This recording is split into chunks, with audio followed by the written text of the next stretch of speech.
नमस्कार, जोहार। मैं याचना जायसवाल। आप देख रहे हैं न्यूज़ झारखंड। चलिए जानते हैं सुबह से लेकर शाम तक की झारखंड की तमाम बड़ी खबरों को। 67 लाख गरीब परिवारों को अब हर महीने 1 लीटर सरसों तेल। झारखंड सरकार ने गरीब परिवारों को पोषण युक्त आहार देने की दिशा में एक बड़ा कदम उठाया है। राज्य के 67 लाख परिवारों को अब हर महीने 1 लीटर सरसों तेल दिया जाएगा। इसके लिए प्रस्ताव तैयार कर कैबिनेट को भेजा गया है। यह योजना राज्य की सार्वजनिक वितरण प्रणाली पीडीएस के तहत लागू की जाएगी। सरकार का उद्देश्य गरीब परिवारों को बेहतर पोषण और खाद्य सुरक्षा प्रदान करना है। वहीं सोयाबीन, बड़ी और मोटा अनाज वितरण योजना जो फरवरी 2024 के बजट भाषण में घोषित की गई थी, बजट अभाव के कारण अभी तक लागू नहीं हो पाई है। सरकार ने इस योजना के लिए 2860.27 करोड़ का प्रावधान किया था, लेकिन अब तक यह सिर्फ फाइलों में सीमित है। इस योजना के तहत लाभुकों को चावल और गेहूं के साथ सोयाबीन, बड़ी, बाजरा, ज्वार और रागी जैसे मोटे अनाज देने का प्रावधान था। अब वित्तीय वर्ष 2025-26 में इस योजना को पुनः सक्रिय करने की तैयारी की जा रही है। इधर खाद्य आपूर्ति विभाग ने कहा है कि कैबिनेट की स्वीकृति के बाद सरसों तेल वितरण की योजना पूरे राज्य में लागू की जाएगी। इसका लाभ गरीबी रेखा से नीचे जीवन यापन करने वाले परिवारों को मिलेगा। सरायकेला में गौवंश तस्करी हुई नाकाम। स्कॉर्पियो में ले जा रहे थे बैल, ग्रामीणों ने छुड़ाया, गुस्से में गाड़ी में आग लगाई। सरायकेला के रंगामाटिया गांव में शनिवार देर रात गौ तस्करों की एक बड़ी कोशिश को ग्रामीणों ने नाकाम कर दिया। तस्कर एक स्कॉर्पियो वाहन में बैलों को लेकर गुजर रहे थे, तभी ग्रामीणों को इसकी भनक मिली और तुरंत सक्रिय हो गए। उन्होंने वाहन को रोकने का प्रयास किया। वाहन चालक मौके का फायदा उठाकर भागने में सफल रहा, लेकिन ग्रामीणों ने बैलों को सुरक्षित छुड़ा लिया। गुस्साए ग्रामीणों ने इस दौरान स्कॉर्पियो वाहन में आग लगा दी। स्थानीय लोगों ने बताया कि यह मार्ग अक्सर तस्करों द्वारा इस्तेमाल किया जाता है, क्योंकि मुख्य सड़क से हटकर ग्रामीण रास्तों से होकर गुजरता है। घटना की सूचना मिलते ही सरायकेला थाना पुलिस पहुंची और स्थिति को नियंत्रण में लिया। पुलिस ने ग्रामीणों को शांत कराया और मुक्त कराए गए मवेशियों को सुरक्षित स्थान पर भेज दिया। स्थानीय सूत्रों के अनुसार पुलिस की सख्ती के कारण तस्कर अब मुख्य सड़कों के बजाय ग्रामीण रास्तों का इस्तेमाल कर रहे हैं। पुलिस ने मामले की गंभीरता को देखते हुए जांच शुरू कर दी है और फरार तस्करों की पहचान व गिरफ्तारी के लिए आसपास के क्षेत्रों में छापेमारी शुरू कर दी गई है। हीरो हॉकी इंडिया लीग का 2025-26 का शेड्यूल जारी। रांची में 28 दिसंबर से 19 दिन हॉकी का रोमांच। हीरो हॉकी इंडिया लीग ने शनिवार को 2025-26 सीजन का शेड्यूल जारी कर दिया है। इस बार महिला और पुरुष दोनों वर्गों में रोमांचक मुकाबले देखने को मिलेंगे। रांची में लगातार 19 दिन हॉकी का रोमांच रहेगा। 28 दिसंबर से शुरू हो रहे वुमेन्स HIL के सभी मैच रांची में होंगे। इसका समापन 10 जनवरी को होगा। टीईटी की अनिवार्यता के खिलाफ लामबंद हुए शिक्षक 21 नवंबर को दिल्ली में करेंगे महारैली। निःशुल्क एवं अनिवार्य बाल शिक्षा के अधिकार अधिनियम 2009 लागू होने से पूर्व नियुक्त प्रारंभिक शिक्षकों के लिए भी शिक्षक पात्रता परीक्षा उत्तीर्ण होने की अनिवार्यता संबंधित सर्वोच्च न्यायालय के आदेश से प्रभावित शिक्षक 21 नवंबर को नई दिल्ली में महारैली आयोजित करेंगे। दिल्ली के कॉन्स्टिट्यूशन क्लब में शनिवार को टीचर्स फेडरेशन ऑफ इंडिया की हुई सामान्य निकाय की बैठक में इस संबंध में निर्णय लिया गया है। इस बैठक में झारखंड के अलावा उत्तर प्रदेश, छत्तीसगढ़, मध्य प्रदेश, उत्तराखंड, हरियाणा, दिल्ली और बिहार के शिक्षक सम्मिलित हुए। आम सभा में सर्वसम्मति से फेडरेशन की कार्यकारिणी का गठन किया गया है। इसमें उत्तर प्रदेश के शिक्षक डॉक्टर दिनेश चंद्र शर्मा को राष्ट्रीय अध्यक्ष तथा झारखंड के शिक्षक राममूर्ति ठाकुर को राष्ट्रीय महासचिव चयनित किए गए हैं। झारखंड से ही अनूप केशरी राष्ट्रीय उपाध्यक्ष बने हैं। इसके साथ ही विभिन्न राज्यों से उपाध्यक्ष, सचिव, संगठन मंत्री का चयन किया गया है। बैठक में टेट की अनिवार्यता के दुष्प्रभाव को समाप्त करने के लिए भारत सरकार को आगे आने, शीर्ष न्यायालय में रिव्यू पिटीशन दायर करने, संसद की शक्तियों का उपयोग करने की मांग को लेकर फेडरेशन के बैनर तले 21 नवंबर को दिल्ली के रामलीला मैदान में महारैली आयोजित करने का निर्णय लिया गया है। आज खरना, गुड़ चावल की खीर और पूजा से व्रत की शुरुआत। 4 दिनों तक चलने वाले छठ महापर्व की शुरुआत नहाय खाए के साथ हो चुकी है। छठ के दूसरे दिन को खरना कहते हैं। कार्तिक मास की पंचमी को मनाए जाने वाले इस दिन को लोहंडा भी कहा जाता है। इस साल खरना 26 अक्टूबर को है। खरना के दिन व्रती दिन भर उपवास रखते हैं और रात में खीर प्रसाद बनाकर ग्रहण करते हैं। इस दिन व्रत का अर्थ केवल शारीरिक नहीं बल्कि मानसिक शुद्धिकरण भी है। रात को खीर खाकर व्रती अपने तन और मन को शुद्ध करते हैं और अगले दिन छठ पूजा के लिए 36 घंटे का निर्जला उपवास रखते हैं। खरना का प्रसाद नए मिट्टी के चूल्हे पर बनाया जाता है। हालांकि अब समय के साथ गैस चूल्हे का उपयोग भी होने लगा है। प्रसाद बनाने में आम की लकड़ी का उपयोग किया जाता है, जबकि अन्य पेड़ों की लकड़ियों का प्रयोग नहीं किया जाता। खरना में मुख्य रूप से गुड़ और चावल से बनी खीर तैयार की जाती है। इसके अलावा केले और अन्य स्थानीय सामग्री का भी उपयोग होता है। विभिन्न क्षेत्रों में प्रसाद में रोटी, पूरी, गुड़ की पूरियां भी भगवान को चढ़ाई जाती हैं। खरना के दिन जब व्रती प्रसाद ग्रहण कर रहे होते हैं उस समय घर में पूर्ण शांति बनाए रखी जाती है। ऐसा माना जाता है कि आवाज होने पर व्रती प्रसाद खाना रोक देते हैं। घर के अन्य सदस्य व्रती के ग्रहण के बाद ही प्रसाद लेते हैं। झारखंड में हल्की बारिश की संभावना। बीते 24 घंटे में जमशेदपुर सबसे गर्म शहर। 31 अक्टूबर तक मौसम में होता रहेगा उतार चढ़ाव। झारखंड में मौसम का मिजाज बीते 2 दिनों से मिला जुला बना हुआ है। पिछले 24 घंटों के अधिकतम तापमान में सामान्य से ज्यादा बढ़ोतरी दर्ज की गई है। राजधानी रांची सहित राज्य के कई शहरों में अधिकतम तापमान सामान्य से 2.1 डिग्री सेल्सियस से लेकर 4.2 डिग्री सेल्सियस तक ज्यादा रहा। रांची का अधिकतम तापमान 31 डिग्री सेल्सियस दर्ज किया गया, जो सामान्य से 2.8 डिग्री सेल्सियस ज्यादा था। न्यूनतम तापमान में भी सामान्य से 1.5 से 2.3 डिग्री सेल्सियस तक की बढ़ोतरी दर्ज की गई है। जमशेदपुर का न्यूनतम तापमान 21 डिग्री सेल्सियस रहा, जो सामान्य से 1.9 डिग्री सेल्सियस ज्यादा है। मौसम पूर्वानुमान के अनुसार 26 अक्टूबर को राज्य के पश्चिमी भाग में कहीं कहीं मेघ गर्जन के साथ हल्की बारिश हो सकती है। वहीं 28 अक्टूबर को राज्य के उत्तरी पूर्वी भागों में कहीं कहीं मेघ गर्जन के साथ हल्के दर्जे की वर्षा की संभावना है। 28 से 31 अक्टूबर तक राज्य के कई हिस्सों में मौसम में बड़ा बदलाव होने की उम्मीद है। 28 अक्टूबर को राज्य के दक्षिणी और उत्तर पूर्वी भागों में कहीं कहीं भारी वर्षा की संभावना है। 29 अक्टूबर को राज्य में अनेक स्थानों पर मेघ गर्जन के साथ हल्के से मध्यम दर्जे की वर्षा होने की प्रबल संभावना है। 30 अक्टूबर को राज्य के उत्तर पूर्वी भागों में कहीं कहीं भारी वर्षा की संभावना है। इसी दिन कुछ स्थानों पर मेघ गर्जन के साथ हल्के से मध्यम दर्जे की वर्षा और ओलावृष्टि की भी संभावना है। अगले दिन 31 अक्टूबर को भी राज्य में कहीं कहीं मेघ गर्जन के साथ हल्के दर्जे की वर्षा और ओलावृष्टि का पूर्वानुमान है। घाटशिला उपचुनाव, मैया सम्मान योजना बनेगी बड़ा फैक्टर, क्या है वजह? झारखंड की सभी पार्टियां घाटशिला उपचुनाव में महिला मतदाताओं का समर्थन हासिल करने की कोशिश कर रही हैं, जहां उनकी संख्या पुरुषों से लगभग 5% ज्यादा है। घाटशिला निर्वाचन क्षेत्र में 2,56,252 मतदाताओं में से 1,31,180 महिलाएं और 1,25,078 पुरुष हैं। राज्य में सत्तारूढ़ गठबंधन का हिस्सा झारखंड मुक्ति मोर्चा अपनी सबसे लोकप्रिय पहल मैया सम्मान योजना पर भरोसा कर रहा है। वहीं विपक्षी बीजेपी अलग अलग केंद्रीय योजनाओं के साथ महिलाओं का समर्थन जुटाने की कोशिश कर रही है और राज्य में महिलाओं के खिलाफ अपराध की बढ़ती घटनाओं को उजागर कर रही है। झामुमो के प्रवक्ता मनोज पांडे ने कहा कि आदिवासी क्षेत्रों में मतदाता विशेषकर महिलाएं पारंपरिक रूप से पार्टी के साथ रही हैं। महिला कल्याण योजना मैया सम्मान योजना शुरू होने के बाद यह समर्थन और भी मजबूत हुआ है, जो उन्हें आर्थिक और सामाजिक रूप से सशक्त बना रही है। पिछले साल शुरू किए गए इस कार्यक्रम के तहत लाभार्थियों को 2500 रुपए प्रति माह की सहायता मिलती है। इस योजना को एक प्रमुख कारण माना जा रहा है, जिसने कथित तौर पर झामुमो के नेतृत्व वाली गठबंधन सरकार को 2024 के विधानसभा चुनाव में लगातार दूसरी बार सत्ता में लौटने में मदद की है। पांडे ने कहा कि सरकार ने राज्य में महिलाओं को सशक्त बनाने के लिए कई अन्य योजनाएं भी शुरू की हैं। उन्होंने कहा कि इसके अलावा हमारे 2 शीर्ष स्टार प्रचारक हैं, मुख्यमंत्री हेमंत सोरेन और विधायक कल्पना सोरेन, जो मतदाताओं के बीच सबसे प्रिय व्यक्ति हैं। मन की बात का 127वां एपिसोड। पीएम मोदी ने छठ की बधाई दी, कहा त्योहारों में स्वदेशी वस्तुओं की जबरदस्त खरीदारी हुई। प्रधानमंत्री के रेडियो शो मन की बात के 127वें एपिसोड टेलीकास्ट किया गया। पीएम ने छठ पूजा की शुभकामनाएं दी और लोगों से इस उत्सव में शामिल होने की अपील की है। पीएम मोदी ने मन की बात में जीएसटी बचत उत्सव, सरदार पटेल की 150वीं जयंती, रन फॉर यूनिटी जैसे विषयों पर बात की। पीएम ने कहा कि इस बार त्योहारों के दौरान जीएसटी बचत उत्सव को लेकर लोगों में उत्साह नजर आया। बाजारों में स्वदेशी वस्तुओं की खरीदारी में जबरदस्त वृद्धि हुई है। पीएम ने कहा कि देश में त्योहारों का उल्लास है। कुछ दिन पहले दिवाली मनाई गई और अब छठ पर्व मनाया जा रहा है। उन्होंने कहा कि आप जहां भी हैं वहीं से छठ पर्व में भाग लें। पीएम ने छठ को लेकर सभी को बधाई भी दी है। उन्होंने कहा कि त्योहारों के इस अवसर पर मैंने पत्र लिखकर अपनी भावनाएं साझा की थी, कई मुद्दों पर बात की थी। लोगों का इस पर मुझे जवाब भी मिला है। ऑपरेशन सिंदूर से लोगों में गर्व है। इस बार माओवादी क्षेत्रों में दिवाली की रौनक दिखी। पीएम मोदी देशवासियों ने आह्वान किया कि वे 7 नवंबर को वंदे मातरम के 150वें वर्ष को यादगार बनाएं। उन्होंने कहा कि यह गीत हर भारतीय के दिल में भावनाओं और गर्व का संचार करता है, इसलिए आने वाली पीढ़ियों के लिए इसकी विरासत को आगे बढ़ाना जरूरी है। उत्पात सिपाही भर्ती में 12 युवाओं ने जान गंवाई, 1 साल बाद भी उसकी लिखित परीक्षा नहीं।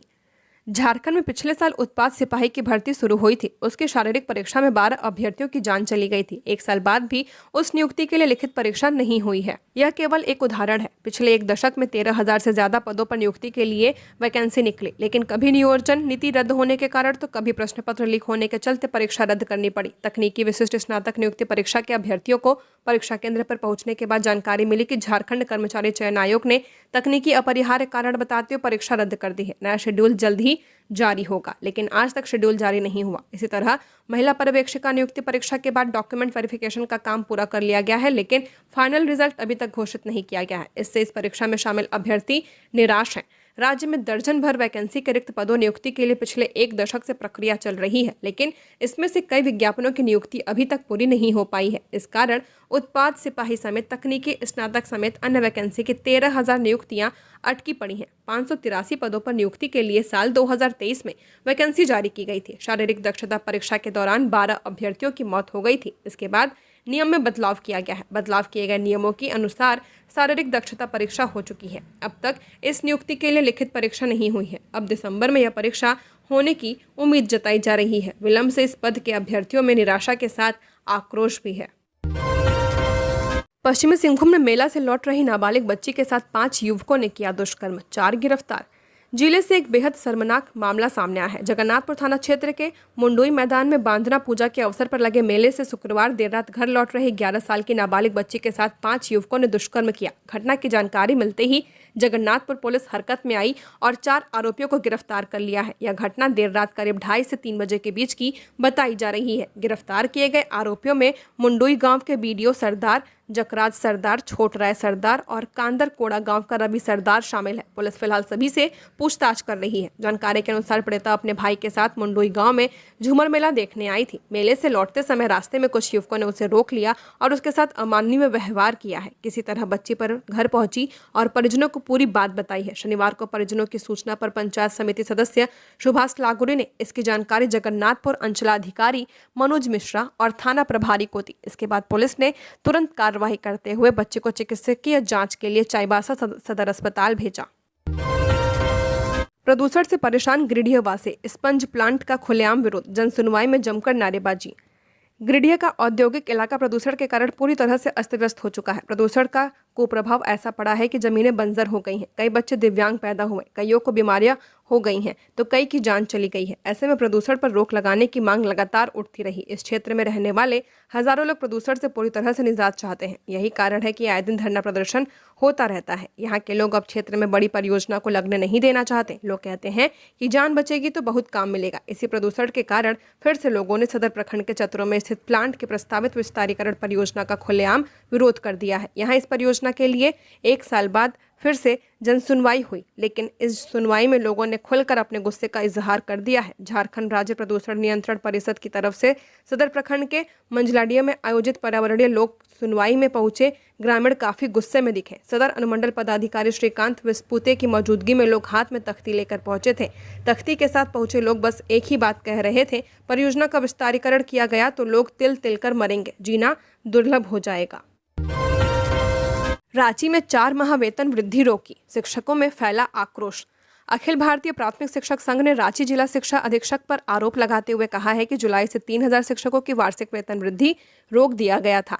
शिक्षकों को कम वेतन में काम करना पड़ा, जिससे उनके परिवारों पर सीधा आर्थिक असर पड़ा है। संघ के मुख्य प्रवक्ता नसीम अहमद ने बताया कि हिंदी टिप्पण परीक्षा को अनिवार्य बताते हुए आधार बनाकर अनावश्यक मार्गदर्शन की मांग की गई थी, जबकि प्रदेश के किसी अन्य जिले में यह प्रावधान लागू नहीं हुआ था। डीएससी के इस निर्णय के विरोध में संघ ने प्रदर्शन किया, जिसमें शिक्षकों ने काला बिल्ला लगाकर पठन पाठन किया और आदेश की प्रति जलाई है। प्राथमिक शिक्षा निर्देशक के आश्वासन पर प्रस्तावित धरना स्थगित किया गया था।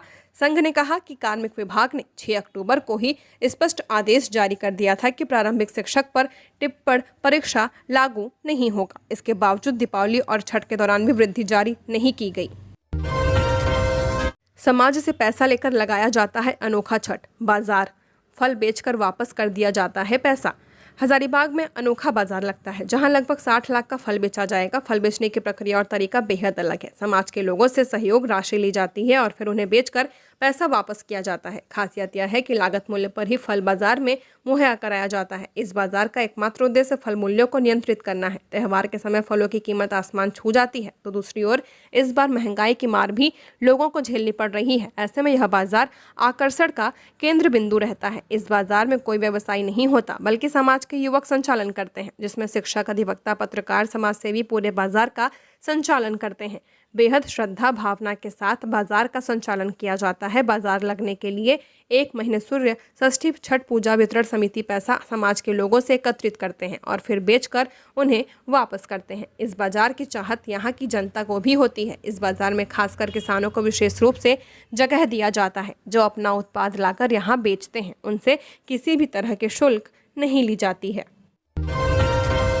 कोडरमा में छठ पर बाजारों में रौनक। कश्मीर से सेब, नागपुर से संतरा, सिलीगुड़ी से आया अनानास, 10 करोड़ के कारोबार की उम्मीद। लोक आस्था के महापर्व छठ का आज दूसरा दिन है। आज खरना होगा। इसके साथ ही 36 घंटे का व्रत शुरू हो जाएगा। इससे पहले लोग फल बाजार में उतरे और सुबह से ही खरीदारी कर रहे हैं। कोडरमा के झुमरी तलैया सहित आसपास के बाजारों में जबरदस्त रौनक देखने को मिल रही है। झुमरी तलैया की बाजार समिति जिले की सबसे बड़ी फल मंडी है। यहाँ सुबह से ही खरीदारों की भीड़ उमड़ पड़ी है। इस साल छठ पर्व के दौरान लगभग 10 करोड़ रुपए के कारोबार की उम्मीद जताई जा रही है। कोडरमा के बाजारों में देश के विभिन्न हिस्सों से फल मंगवाए गए हैं। फल विक्रेता ने बताया कि इस बार 25 ट्रक सेब, 25 ट्रक केला, 20 ट्रक संतरा और 8 ट्रक नारियल बाजार में आए हैं। इसके अलावा लगभग 3 करोड़ रुपए के अन्य फल व सामग्री भी उपलब्ध है। उन्होंने बताया कि पिछले साल की तुलना में इस बार बिक्री में कुछ कमी जरूर है, लेकिन छठ की मुख्य पूजा तक मांग बढ़ने की संभावना है। मंत्री शिल्पी तिर्की बनी बिहार विधानसभा चुनाव में AITC की ऑब्जर्वर। बिहार विधानसभा चुनाव में झारखंड की कृषि मंत्री शिल्पी नेहा तिर्की को ऑल इंडिया आदिवासी कांग्रेस की तरफ से ऑब्जर्वर बनाया गया है। इसको लेकर ऑल इंडिया आदिवासी कांग्रेस के अध्यक्ष डॉक्टर विक्रांत भूरिया ने पत्र जारी कर दी है। बिहार चुनाव में ऑब्जर्वर बनाए जाने के बाद कृषि मंत्री शिल्पी नेहा तिर्की ने रविवार को प्रेस विज्ञप्ति जारी कर कांग्रेस अध्यक्ष मल्लिकार्जुन खड़गे, यूपीए अध्यक्ष सोनिया गांधी, लोकसभा में नेता प्रतिपक्ष राहुल गांधी और ऑल इंडिया आदिवासी कांग्रेस के अध्यक्ष डॉक्टर विक्रांत भूरिया के प्रति आभार जताया है। मंत्री ने कहा कि यह सौभाग्य की बात है कि उन्हें कांग्रेस पार्टी ने जिम्मेवारी सौंपी है। बिहार विधानसभा चुनाव में आदिवासी समाज का एक वोट महागठबंधन के पक्ष में जाए, इसके लिए वो चुनावी समर में अपनी पूरी ताकत झोंकेंगी। मंत्री ने कहा कि कांग्रेस आलाकमान ने जो विश्वास जताया है, इस पर वो खरा उतरने का प्रयास करेंगी। झारखंड में PM आवास योजना ने पूरे किए 10 साल, 2,43,000 घरों को मिली मंजूरी। झारखंड के गरीब और जरूरतमंद परिवारों के लिए केंद्र की प्रधानमंत्री आवास योजना ने पिछले 10 सालों में अहम उपलब्धि हासिल की है। केंद्रीय आवासन और शहरी कार्य मंत्रालय द्वारा जारी आंकड़ों के अनुसार 21 अक्टूबर 2025 तक झारखंड में कुल 2,43,343 घरों की स्वीकृति दी जा चुकी है। कुल 12,379.83 करोड़ रुपए के निवेश के साथ राज्य के 54 शहरी क्षेत्रों में यह योजना लागू की गई है। इनमें से 1,63,140 घरों का निर्माण पूरा हो चुका है और लाभार्थियों को सौंपा जा चुका है, जबकि 21,932 घर अभी निर्माणाधीन है। रांची नगर निगम में योजना का प्रभाव सबसे ज्यादा दिखा, जहां 33,875 घर स्वीकृत किए गए हैं, जिनमें से 19,178 पूरा हो चुका है। इसके विपरीत गोमिया पंचायत में केवल 1 घर स्वीकृत हुआ है। प्रधानमंत्री आवास योजना की शुरुआत जून 2015 में की गई थी और जून 2025 में इसने 10 साल पूरे कर लिए हैं। केंद्रीय मंत्रालय के अनुसार योजना न केवल गरीब परिवारों को पक्के और सुरक्षित घर उपलब्ध कराकर उनके जीवन स्तर को बेहतर बनाने में सफल रही, बल्कि महिला सशक्तिकरण को भी बढ़ावा दिया है। CBI जांच के बाद JPSC ने 69 असिस्टेंट प्रोफेसर की प्रमोशन रोकी। झारखंड लोक सेवा आयोग ने CBI की अनुशंसा के बाद 2006 के अंतर्गत चयनित 2008 बैच के 69 असिस्टेंट प्रोफेसरों की प्रमोशन प्रक्रिया पर रोक लगा दी है। दीपावली से ठीक पहले आयोग ने कुल 488 असिस्टेंट प्रोफेसर को स्टेज 1 से स्टेज 2 में प्रमोट किया था, लेकिन इन 69 शिक्षकों को सूची से अलग रखा गया था। CBI ने आयोग को जानकारी दी है कि JET 2006 परीक्षा में कदाचार के आरोप में ये सभी शिक्षक जांच के घेरे में हैं और इनमें से कई के खिलाफ चार्जशीट दाखिल की जा चुकी है। कुछ आरोपी शिक्षकों को पहले जेल भेजा जा चुका है, जो फिलहाल जमानत पर है। आयोग की पूर्व अध्यक्ष डॉक्टर नीलिमा किरकट्टा ने इस संबंध में निर्देश जारी करते हुए CBI से जांच रिपोर्ट और संबंधित शिक्षकों की सूची मांगी थी। इसके बाद सचिव ने CBI के SP को पत्र लिखकर JET 2006 के तहत नियुक्त 750 असिस्टेंट प्रोफेसर से जुड़े मामलों की अद्यतन जानकारी मांगी थी। CBI चार्जशीट में शामिल प्रमुख नामों में धीरज कुमार, ममता किरकट्टा, GS मुंडा, सुप्रभा भारती, कुमारी अर्चना सिन्हा, राघवेंद्र सिंह, विनय कुमार, मनीष दुबे, राजेंद्र सिंह, शशि किरण, प्रीति, जितेंद्र कुमार आदि शामिल हैं। झारखंड के जेलों में भी छठ की आस्था, 56 कैदी कर रहे हैं महापर्व, हर जेल में की गई है विशेष व्यवस्था, भक्ति में डूबा कारागार। झारखंड के कई जेलों में इन दिनों आस्था और भक्ति का माहौल है। कारागार की दीवारों के भीतर भी छठी मैया के गीत गूंज रहे हैं। राज्य भर में कुल 56 बंदे इस साल महापर्व छठ का व्रत कर रहे हैं। इनमें 25 महिला और 31 पुरुष कैदी शामिल हैं। सबसे ज्यादा व्रती बिरसा मुंडा केंद्रीय कारा रांची में है, जहां 8 पुरुष और 8 महिला कैदी छठ का व्रत कर रहे हैं। इन कैदियों ने जेल परिसर में ही भगवान सूर्य और छठी मैया की पूजा अर्चना के लिए विशेष स्थान तैयार किया है। कारा प्रशासन ने छठ व्रती कैदियों के लिए पूजन सामग्री, नए वस्त्र, नैवेद्य सामग्री और पूजा से जुड़ी अन्य वस्तुएं उपलब्ध कराई हैं। जेल अधीक्षकों की देखरेख में इन व्रतियों के लिए अर्घ्य अर्पित करने की विशेष व्यवस्था की गई है। अर्घ्य के दौरान किसी तरह की असुविधा न हो, इसके लिए जेल परिसर में समुचित प्रकाश और सुरक्षा की व्यवस्था भी की गई है। जिला प्रशासन और स्थानीय समितियों के सहयोग से जेल प्रशासन यह सुनिश्चित कर रहा है कि व्रतियों को किसी प्रकार की परेशानी न हो और वे परंपरा के अनुरूप पूजा कर सके। साक्षी में साधु के भेष में 2 ठगों ने महिलाओं से 2.5 लाख के गहने ठगे, पुलिस जांच में जुटी। जमशेदपुर के साक्षी थाना क्षेत्र के नागर मॉल के पास शनिवार की देर शाम एक सनसनीखेज ठगी की घटना सामने आई है। साधु के भेष में आए 2 अज्ञात ठगों ने कोलकाता की रहने वाली अनीता देवी और उनकी भतीजी प्रीति से करीब 2.5 लाख रुपए के सोने चांदी के गहने झांसे में लेकर ठग लिए और फरार हो गए। पीड़िता अनीता देवी ने साक्षी थाना में शिकायत दर्ज कराई है। उन्होंने बताया कि वे भुयाडे स्थित पटेल नगर में अपने रिश्तेदार के घर आई हुई थी और शनिवार के शाम अपनी भतीजी प्रीति के साथ छठ पर्व की खरीदारी के लिए साक्षी बाजार गई थी। शिकायत में महिला ने आगे बताया कि इसी दौरान नगर मॉल के पास उन्हें एक व्यक्ति साधु के भेष में मिला। उसने हरिद्वार से आने का बहाना बनाकर महिलाओं से नए मेडिकल स्टोर के बारे में पूछा, जिस पर महिला ने बताया कि वह यहाँ की नहीं है, इसलिए उन्हें इस नए मेडिकल स्टोर की जानकारी नहीं है। इसके बाद वह साधु जैसा व्यक्ति पानी पीने की बात कहने लगा। जब आसपास पानी नहीं मिला तो अनीता देवी ने उसे कुछ पैसे देने की कोशिश की ताकि वह खुद पानी खरीद सके, लेकिन उसने पैसे लेने से इनकार कर दिया और उन्हें पास की दुकान पर ले जाकर पानी खरीदवाया। पानी पीने के बाद ठग ने दावा किया कि उसके बेटे पर संकट है और वह चाहे तो पूजा के माध्यम से संकट दूर कर सकता है। इसी दौरान उसका साथी वहां पहुंच गया जो उसी गिरोह का सदस्य था। दोनों ने महिला और उसकी भतीजी से कहा कि वे मुट्ठी बंद करें और अपने गहने निकालकर उनके हाथ में रखें ताकि वे पूजा कर संकट टाल सके। प्रीति ने बताया कि साधु के भेष में आए व्यक्ति ने फुआ से उनसे उनका सोने का चेन, कान की बाली और बाला, जबकि भतीजी प्रीति से चांदी की चेन उतरवाई। इसके बाद उन्होंने कहा कि अब आप 21 कदम आगे चलिए, संकट टल जाएगा। रांची से पटना जाने वालों से वसूला जा रहा मनमाना किराया, बस ऑपरेटरों ने बढ़ाई यात्रियों की मुश्किलें।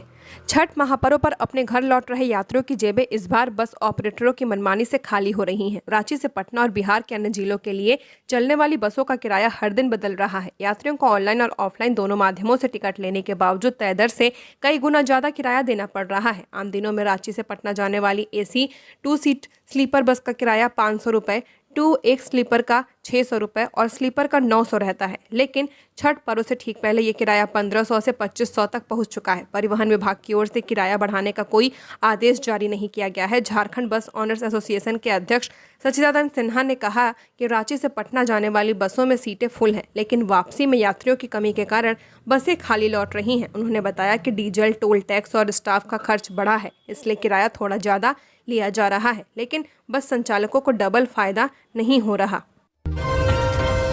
फ्रांसीसी पर्यटकों ने देवघर में हो जनजातीय संग्रहालय का किया दीदार।